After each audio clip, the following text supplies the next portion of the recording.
Welcome to Central European University. After the collapse of the totalitarian communist regimes of Central and Eastern Europe in 1989, it seemed crucial for the ensuing political and economic transformation to be assisted by new educational systems and institutions, particularly in the field of higher education. One of the first, and perhaps the most unique of such institutions, CEU, or Central European University, was established in 1991 as a pan-regional graduate university.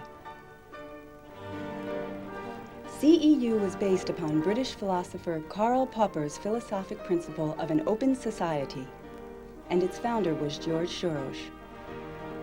An open society is a much more sophisticated form of social organization than a closed society. In a closed society, you only have one idea which is imposed on the people by force. Whereas in an open society, everybody not only is allowed to think for himself, but is required to think for himself. And to help open society, you need people, an elite that can teach other people and develop a new curriculum for teaching. So that was what led to the formation of Central European University. CEU was first established in Prague. Then, a second college was founded in Budapest, the Hungarian capital. Since 1996, all of its departments and programs, with the exception of one department in Warsaw, are located in its Budapest center, as well as the CEU Press and the Open Society Archives. From its first year, 1991, when it hosted only 100 students in Prague, CEU has expanded into an internationally recognized graduate institution in social sciences and humanities. The main building of the downtown campus is the former Festetics Palace, which has a very interesting history, and we try to renovate it, respecting the original shape of the building. And recently we had Countess Festetics visiting us from Brussels, and she was very pleased that the building is used for such a noble purpose. Behind the palace, we built up a modern 21st century building, which we call the Faculty Tower. That's a 10-story tower with all educational facilities in it, incorporating the library and the archive. I'm very lucky comparing to other students that unfortunately didn't pass the exams and do not accept it, because they have been deprived of such a good opportunity. I came for legal studies. It's a hard program. I expected that there would be much less work. There was much more work than I think is okay. There is hardly any school in this part of Europe that offers any human rights program. Basically, I got nothing about human rights when I studied law at my university at home. I think it's probably unique in the world, although there are some United Nations universities, but I think, first of all, that it is multinational, that students and teachers come from the whole region and also from the West and other parts of the world to create a new elite, to provide a new way of looking at the subjects which it studies. Every nation has its own history, and it is very often in conflict with the history of the neighboring nations.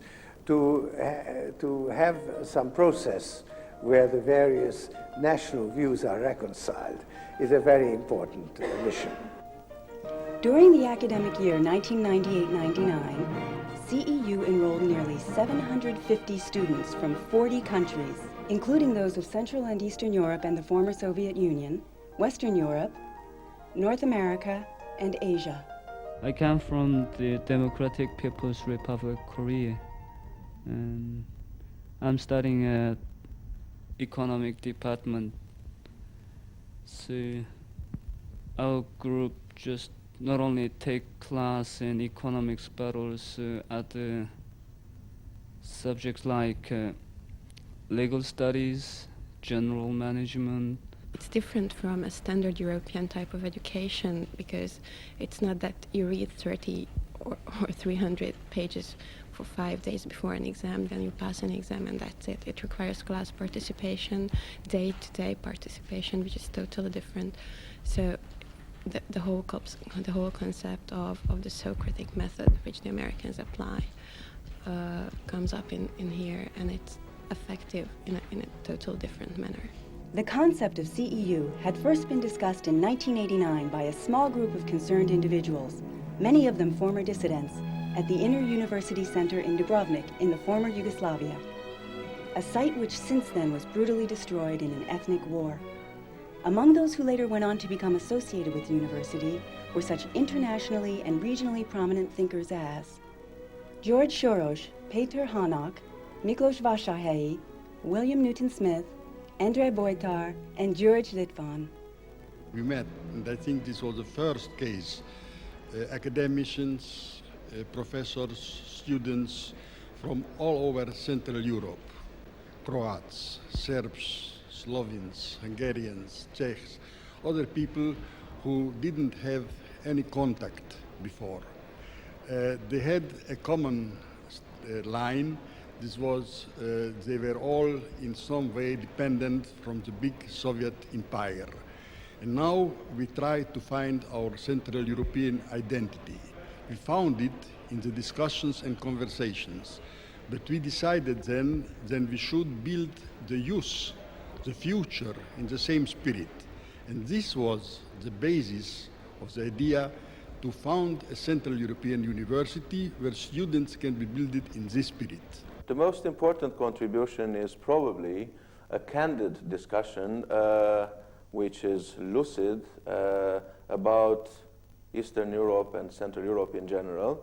This discussion was not possible before 1989 for a lot of political and ideological reasons.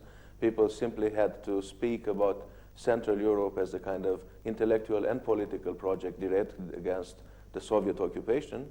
Now we can finally speak freely as independent intellectuals about this. That is, of all the lights and of all the shadows of the region. Central European University, while trying to introduce Western mainstream social science into the region, at the same time attempts at remaking cultural, intellectual links and solidarity over the region. Now we hope to educate academics and also professionals, civil servants, journalists who have the Western liberal cosmopolitan intellectual culture and who at the same time know very well their region, not just their own country, not that just the world at large, but the region, who have contact with each other, who understand their mission within their own country from the perspective of the whole region, and who have a certain intellectual solidarity with other people in other countries in the same region. Dealing with the consequences of the crisis that the communism left behind, soon, I think, came together with dealing with the consequences of the crisis that the world, that we call the capitalist world, is really facing in the end of the century. CEU is governed by a board of trustees and an academic senate, with teaching sites in Budapest and Warsaw. It has also developed into a world-recognized center of advanced research and policy analysis in social sciences and humanities. The university, where CEU students can choose from a total of 20 master's and doctoral programs, also provides a forum for academic dialogue between the region's next generation of leaders and scholars. The CEU feels a wider mission. It feels a mission not just to promote scholarship, not just to train teachers, but to have the students put their knowledge to the benefit of the region. that we hope that they go away with a sense of a mission, that they put something back into the region. I do have to emphasize that the Nationalism Studies program is an interdisciplinary program.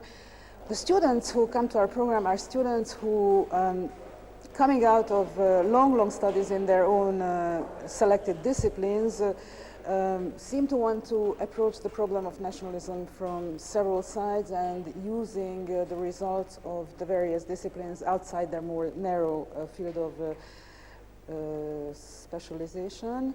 The course is a discussion of the human rights situation of Roma or Gypsies in Europe, with a focus on Central Eastern Europe.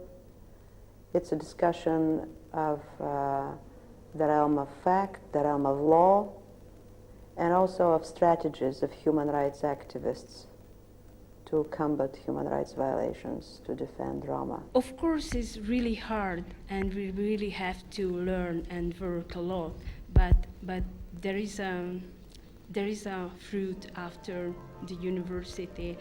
CEU is the only institution in the region giving postgraduate degrees to specialists in the field of gender studies. The students who come to us are often already teachers in the region, and they come with letters from their department heads that say, we want to introduce a new course, but we have no experts. So we're the place that's training the experts to go out and actually teach courses in gender studies all around the region. CEU's international faculty consists of scholars from both East and West. More than 60 professors from over 26 countries presently teach courses at the university, while prestigious visiting professors offer frequent lectures and seminars.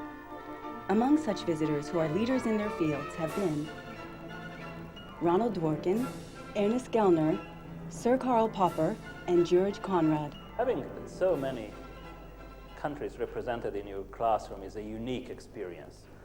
And I have to admit that I've taught in a number of multinational environments, but this one is the one where you really learn something from your students. I mean, this is one of the real tasks of teaching, to learn, to liberate minds. This is an absolutely fascinating group of people, of minds. So you do get carried away, and it is not difficult to keep yourself open for inspiration. We have not only students coming from all the countries of the region, but also intellectuals, policymakers, and university professors. More and more, the university becomes a forum for discussing problems of the region. Central European University provides a place where students can not only further their academic goals, but can also increase their personal knowledge by developing contacts and friendships with students from throughout the region, and indeed, the world. I have a lot of friends here.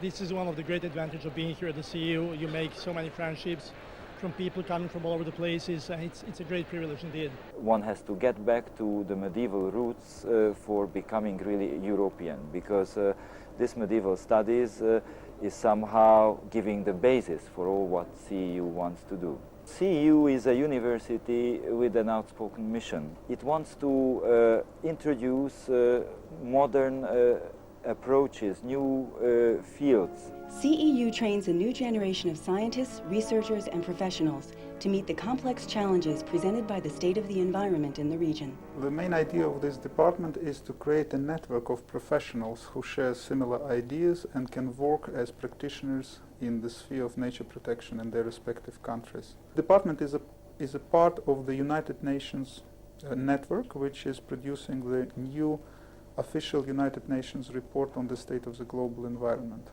Many CEU Budapest students are housed in the newly renovated CEU Residence and Conference Center, located about 30 minutes from the campus by public transport. Students enjoy single rooms with baths, along with many other facilities, including a fully networked computer lab and a language teaching center. In addition, frequent conferences and cultural events take place in the center.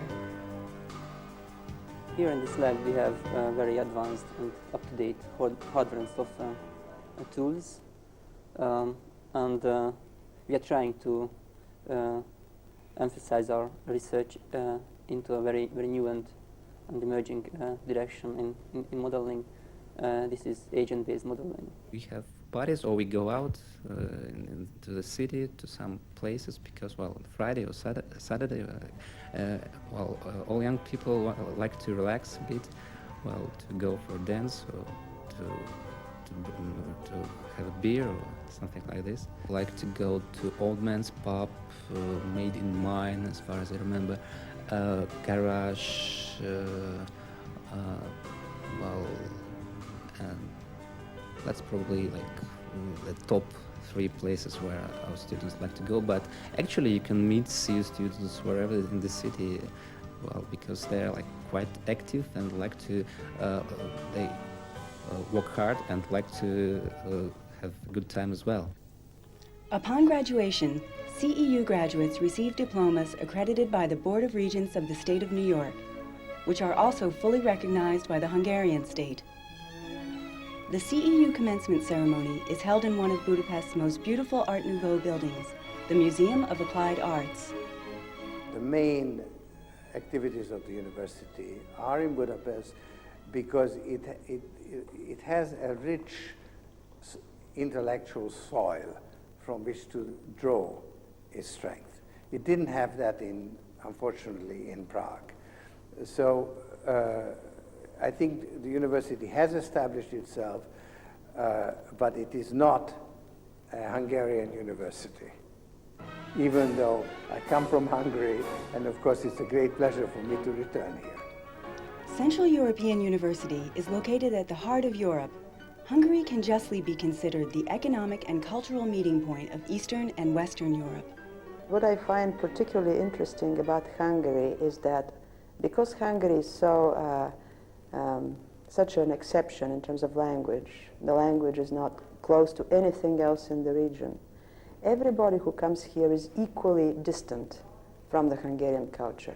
I'm coming from the small country and from relatively small city. So for me, this city feeling is very important. And of course, visual perception. I like the architecture. It's beautiful. So that's it. I love the whole city. Everything. I love Budapest. I came here before I came to CEU, and the Danube, the whole feeling of the city is vibrant and it's just beautiful.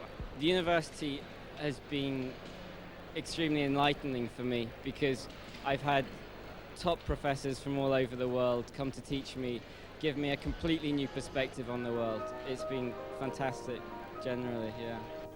The CEU Council was created in 1998 to help raise the university's international profile and to assist in its development goals.